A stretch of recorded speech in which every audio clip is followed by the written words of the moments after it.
Bonjour, comme promis, nous revoilà avec du Aura Battler. Et cette fois-ci, on va pouvoir comparer deux kits, l'un des années 80, l'autre des années 2000, à savoir l'Aura Battler Leprechaun. Alors, même réflexion que pour le Zwarf. L'illustration ici vend quand même beaucoup plus du rêve que celle-ci. Les high grade Aura Battler étaient bien sympas, mais semblaient souffrir d'un gros problème de posabilité, si le terme existe, et surtout d'un gros souci, gros souci en termes d'articulation. Et du coup, ça donne pas des poses dynamiques. Et puis cette photo, elle a beau être sympa, franchement, moi, elle m'envoie beaucoup moins du rêve que cette illustration, fut-elle fausse, concernant le kit des années 80. On constate aussi que, bien évidemment, comme pour le Zwarf, le kit des années 2000 est quand même nettement plus épais et du coup certainement beaucoup plus cher, alors que le kit des années 80 était assez simple et n'a certainement pas beaucoup de pièces, nécessite certainement beaucoup de travail, mais était vendu rien du tout. Donc voilà pour les constatations de base pour ces deux périodes. On en a déjà parlé avec le Zwarf que je vous invite à découvrir si ce n'est pas déjà fait sur le lien que je vous mettrai par là.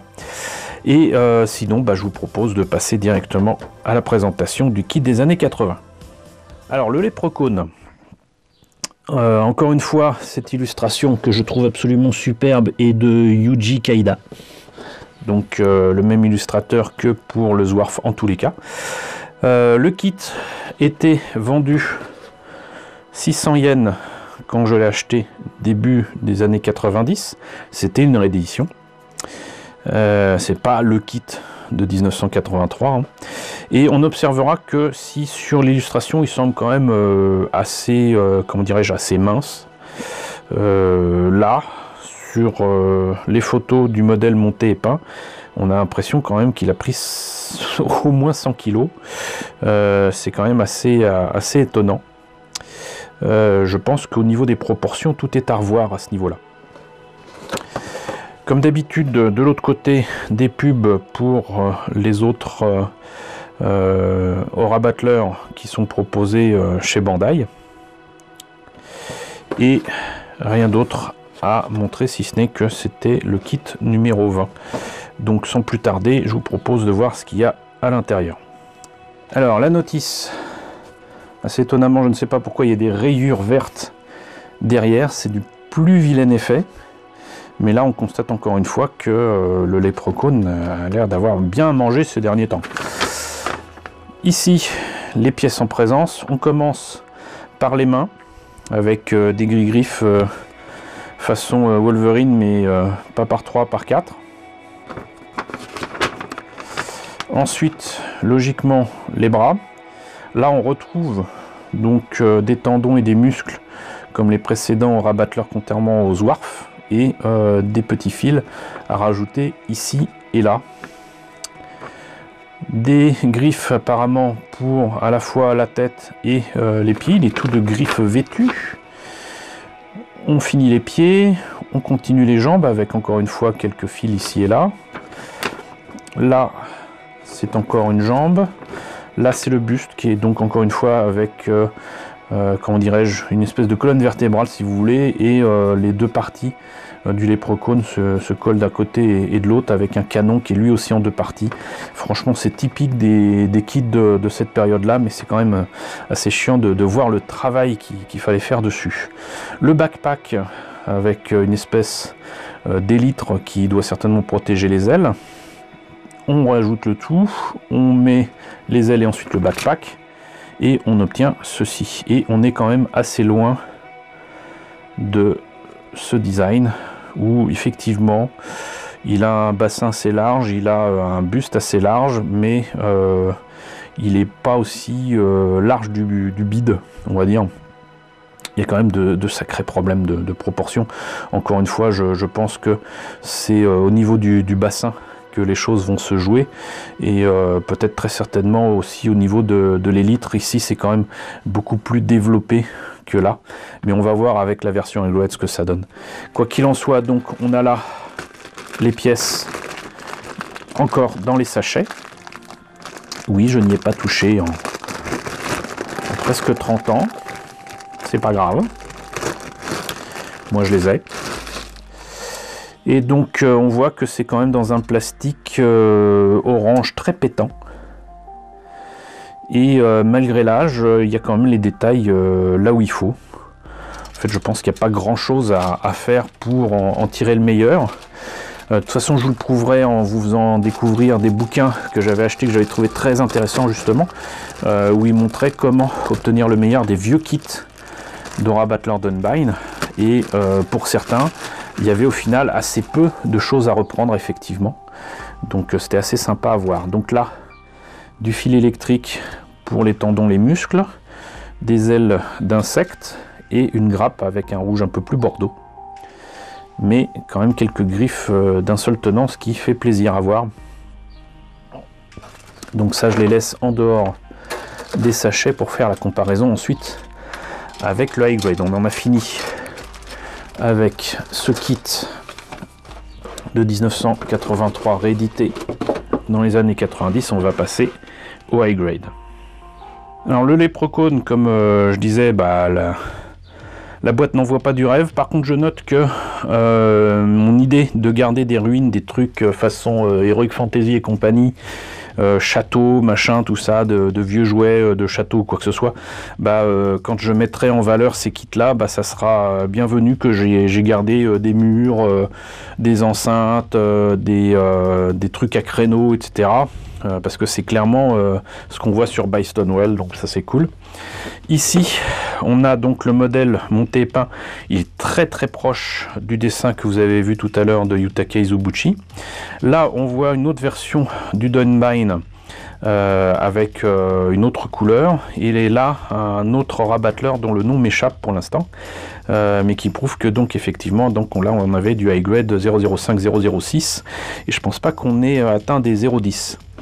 Le kit était vendu 1400 yens à l'époque, donc ça nous fait à peu près dans les 12-13 euros. Donc monté et peint, ça donne ça. C'est quand même encore une fois nettement plus proche des dessins originaux. Et là donc ça insiste sur les détails certainement de la tête, du cockpit, le fait que la jambe s'ouvre pour j'imagine une arme qui doit être apparemment une espèce de grenade. Mettre des grenades dans les jambes, bon pourquoi pas. Et voilà, on en a terminé avec cette boîte de high grade Aura Battler 007. On va voir maintenant ce que ça donne à l'intérieur. Alors, la notice de montage avec le kit présenté en photo. Bon, je suis désolé, il est plus proche du design original, mais au niveau posabilité, encore une fois, c'est vraiment pas ça. Là, c'est déjà un peu plus beau, parce que plus proche du dessin original. Et ici, on a donc les pièces en présence. On commence apparemment par les articulations de la jambe. Parce qu'il a beau avoir une possibilité de merde, visiblement, c'est articulé quand même. Donc ça, c'est les jambes. Là, on a apparemment les épaules et ensuite les bras. Là, le bassin, le bide, le cockpit. Donc la totalité du torse, le backpack, les ailes. On réunit le tout. On rajoute l'épée, le bouclier. L'épée peut se mettre dans le bouclier et au final, ça nous donne ça. Je pense que sans pose dynamique, il est quand même beaucoup plus beau. Il en impose, clairement.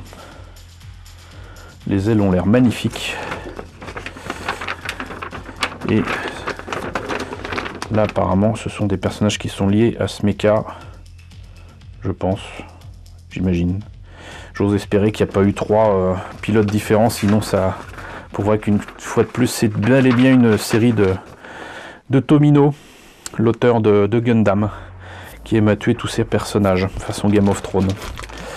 Donc, là, nous avons le backpack avec des pièces, donc encore une fois, très orangées. Là, les ailes d'insectes beaucoup plus nervurées. Les articulations internes de tous les membres. Là, un rouge beaucoup plus pétant, beaucoup plus bordeaux, avec encore une fois des trucs, une espèce de plastique mou pire que les polycaps. Ici même, l'intérieur des pieds est détaillé. On a là quand même des mains en plastique dur. Et là, on a donc le cockpit avec deux pièces transparentes de toute beauté, vert transparent, vert bouteille, j'allais dire, que je trouve absolument superbe. Et là, les différentes griffes, bon, pas complètes, mais voilà. Et l'intérieur du cockpit qui est là. Je sais pas où est le pilote, mais bon. Donc, et au fond de la boîte, carrément une publicité pour le Dunbine 3D Modeling Manual. Je l'ai, je vous le présenterai. C'est un ouvrage absolument magnifique et qui ouvre beaucoup de possibilités. Donc, qu'est-ce que ça donne en comparaison du kit des années 80? On va voir ça tout de suite. Alors, ça semble évident, mais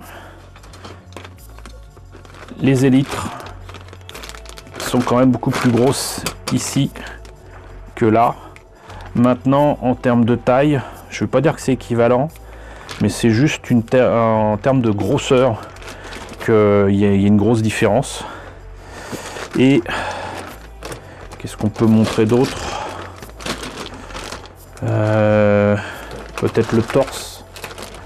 Mais il est en plusieurs morceaux, donc c'est difficile à voir. Mais encore une fois, donc les ailes d'insectes sont quand même 2 fois plus petites ici que là. Alors évidemment, la question que vous vous posez, c'est au final, que vas-tu faire de cette vieille maquette qui n'est pas aussi belle que celle-là, vu que tu as les deux? Bah, je dirais que moi, ça me permet déjà de vous montrer la différence entre les deux. Historiquement parlant, je trouve ça intéressant. Mais en plus de ça, ce petit kit, même collector maintenant, à 600 yens, si je veux en faire une autre version, si je veux le modifier à fond, j'aurais psychologiquement parlant moins de mal à le faire ici que là. Et de toute façon, même si je les faisais telles quelles, la comparaison encore une fois entre les deux pourrait être intéressante. Voilà. Bah écoutez, on en a fini avec Laura Battler, Leprechaun 72 version 83 version 2000. J'espère que la présentation de ces deux kits vous a intéressé. N'hésitez pas à me dire ce qu'il en est dans la version N'hésitez pas à me dire ce qu'il en est dans la section commentaires. N'hésitez pas à liker, n'hésitez pas à partager, n'hésitez pas à vous abonner si ce n'est pas déjà le cas.